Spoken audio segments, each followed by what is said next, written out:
Good evening guys. তো আজকে আমরা যাইতেছি গিয়া সারুর বাড়ির একটু গ্রাম সাইডে রামচন্দ্রঘাট হয়।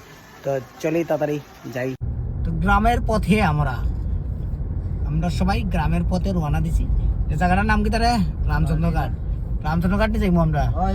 সারুর বাড়ি থেকে পারছি ডাব অনেকগুলি, তো এটা নিয়ে যাবো। আজকের দিনে একটু গ্রামে ঘুরোঘুরি, গ্রামে একটু ঘুরে টুরে দেখি কি দেখি। ওই গাছের উপরে একটা আছে তেঁতুল পাতা আছে, তেঁতুল পারছি অনেকগুলি তেঁতুল।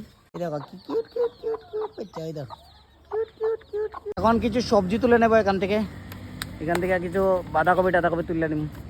এটি সবজি করছে খেত থেকে, ফ্রেশ খেত থেকে সবজি।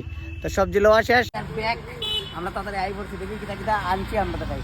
এখানে আনছি লোক ডাব গ্রামের থেকে, আর তেঁতুল আনছি অনেক কিছু। 2-3টা জিনিস আনছি, একটা কই একটা কিউট জিনিস আনছি দেখাই। ওইগুলো দেখছো কত দিয়ে আনছি? 5 জন আনছি, তারা 5 জন। तो चलो हमारा न्यू मेंबर्स को वेलकम करते हैं। देखो क्यूट 5टा रैबिट ले आई, खरगोश छोटो छोटो बच्चा। कलरटी यूनिक, तो बम्पर लगा रही कलरटी देखो, पूरा यूनिक कलर।